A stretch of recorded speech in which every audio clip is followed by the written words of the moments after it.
So I'm at the airport because I didn't actually manage to finish the video on time, and now I have to bring all my stuff with me to Japan to actually do all of the editing. So yeah, like once again with TicWatch videos, I seem to be going to Japan a lot. Yeah.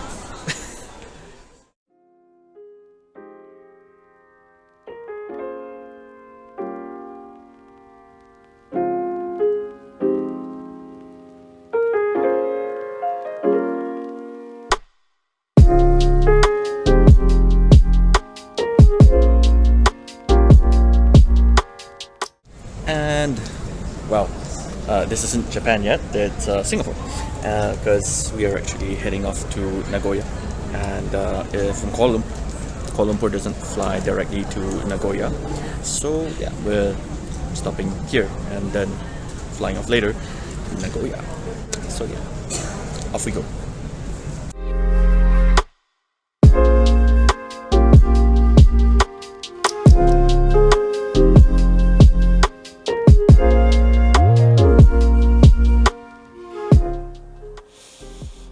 I hope I'm centered. I can't really see. Looks super similar, doesn't it? Well, this guy is about a year newer, and it is the Mobvoi TicWatch E2.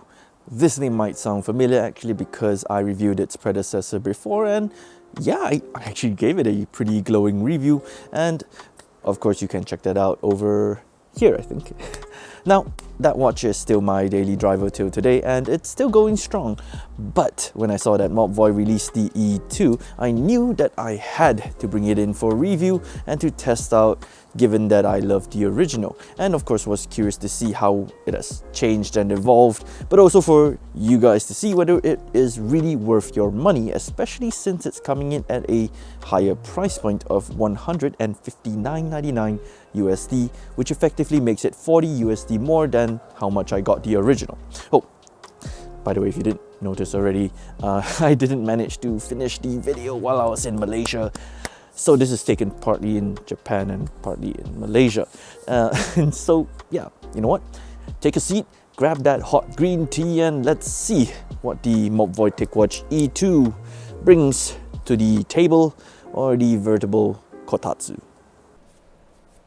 Yeah, hi, it's me again.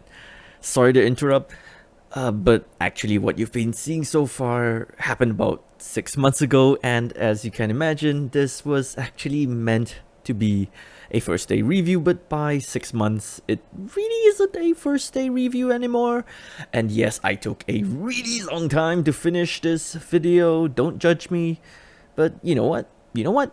Arguably, I have an even better video for you guys now, which is a 6-month review of the TicWatch E2. And I can actually give you guys some real-world experiences and thoughts on the watch, which is actually even more important. Yay! But you know what?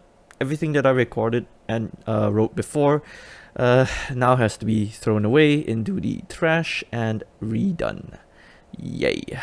So I hope you guys enjoy this 6-month review, because, you know, it was literally 6 months. 6 months in the making.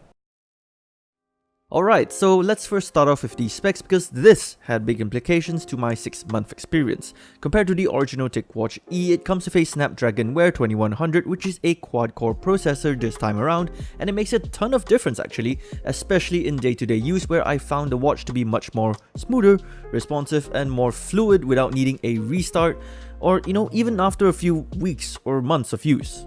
Now, this isn't to say that it didn't have its fair share of lags here and there, but I found that it lagged mostly after setting it up for the first time, where after that was all done, it calmed down and it was quite reliably smooth and fluid. Everything else is pretty much similar to its predecessor, except for two things that are noticeably different, which is the battery, where it is a good 115 mAh larger. The other main difference is that it ditches that IP67 level of water resistance for a full-blown 5 atmosphere of waterproofing. That's 50 meters of submersion, my friends. Now, I've taken this watch with me on several occasions to go with me swimming, and honestly, it works pretty fine. Because not only does Mobvoi have waterproofing on it, they actually recommend that you take it with you when you go swimming because it's capable of tracking your swim activity, like how many laps you've done, in what style and how long for, and honestly I think that's pretty cool. Oh, and by the way, the background shows the beach and the ocean, but I used it in a pool. I don't know if I would actually recommend using this watch in the ocean, even if it was 5 atmosphere of waterproofing, as seawater destroys everything. There are other noticeable changes in the physicality as well, and that includes the watch face, where it is just a bit smaller this time around at 1.39 inches compared to 1.4 inches. It is still an AMOLED and has kept the same resolution of 400 by 400, and yeah, that 0.01 inches, not really a noticeable size drop, so it hasn't bothered me in one bit. As you can see as well, it has held up very well over the course of 6 months with no damage or burn-in whatsoever, though I do wish that Mobvoi had added an ambient light sensor for automatic brightness adjustment. Maybe on the TicWatch E3 then, Mobvoi? The one thing that I have noticed when using this watch, however, is the watch's size, as it is now bigger in size. It has gone from being 46mm to 49mm in width, 54mm to 57mm in length, and 14mm to 15mm in thickness. This makes this guy look even bigger and bulkier than the TicWatch E, and well, I mean, for me, it's not really a big deal as I'm a fairly big guy, but I imagine that it would look just a little bit comical on someone who's maybe smaller or lankier. Oh, and also the crown has moved to the right from the left. Another thing to note of is that along with the size buff, the watch's straps has also increased from 20mm to 22mm, so I couldn't use the watch straps from my original TicWatch E. Ironically though, I could use the watch straps from my ZenWatch 2, which was 22mm, so this is just something to keep in mind if you're upgrading or getting it new. The watch's charging cable has now gotten a bit larger as well. Well, not a bit larger, much larger, as it is now more of a dock than a tack-on connector, and this is also where part of that 6-month experience comes in. The original charger that came with my box died, actually, for no apparent reason, but the thing is that I have a spare one from the package that I bought. I mean, I guess it's a good thing that the watch itself didn't die, but it is still a valid point of concern, meaning that the charging dock itself isn't very hardy. You know what's hardy though? Just like its predecessor, I found the Ticwatch E2's polycarbonate body to be extremely hardy and lasting.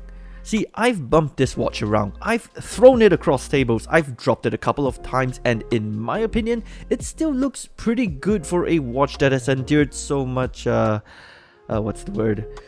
mistreatment. So I'm extremely happy on this front. Going into the actual software of the watch itself, at time of writing, my watch is using Wear OS 2.8. It's not all that much different from the Wear OS found on the TicWatch E, but a noteworthy change is the addition of tiles. Now when you swipe right on the watch, the latest Wear OS has tiles, much like Android widgets if you will, that are fully customizable based on what apps you have installed on the watch.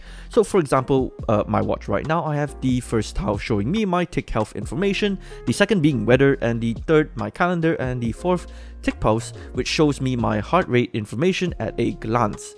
All the other applications on the watch are similar to those found on the TicWatch E, with some exceptions actually, like how Mobvoi has gone for a much more robust suite of apps to track your workout, like Pool Swim, Tic Exercise, Tic Health, Tic Pulse, and Tic Ranking. If there's one thing that is different, however, between using the TicWatch E and E2 after 6 months, it is the smoothness of operating the watch.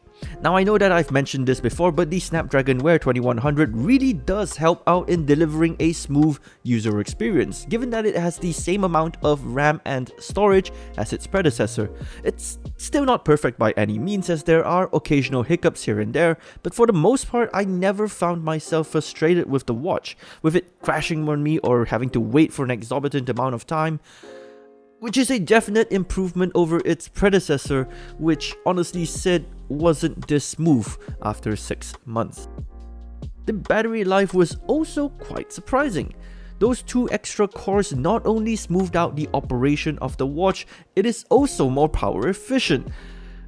Okay, yeah, sure, maybe there's something to do with having a near 40% larger battery, but the TicWatch E2 easily lasted me over a day and a half of constant usage, heart rate monitoring, which happens hourly. What this means is that while the original TicWatch E lasted a very respectable 15 hours, the E2 lasted a much longer 30 hours, sometimes even more. And that is a 2 times battery life than the original. So yeah, you know what? I'm pretty happy with it, and I'm pretty sure that it wasn't just the battery that helped in this. So it goes without saying that the smartwatch landscape has definitely heated up. There are many other notable competitors like Huawei, Samsung, or even Xiaomi that offer really great smartwatches at really similar price points. Heck, even within the ecosystem of Wear OS, the one to beat is Fossil. The thing about those smartwatches though is that they're usually priced much higher, or in the case of other OSs, they may not have the smoothest integration with your OS, your smartphone, or maybe they're just not as user-friendly to use. As it is though, Android Wear, or Wear OS as it is called now, has certainly come a very long way from what it was many years ago, and while I feel that it still has a lot of improvements to make, it is still my smartwatch OS of choice. So for those of you who prefer Wear OS like myself, I feel that the TicWatch E2 is definitely one of the best bang for buck watches that you can get at the moment. At this point, it's not exactly the most fashionable watch that you can get, and it'll set you back $160, but I do feel that you're getting a much better refined product over its predecessor, and because of that, I can definitely recommend it. This video started in Kuala Lumpur, went all the way to Japan, China, Thailand, and Maldives, and finally 6 months later, back in Kuala Lumpur.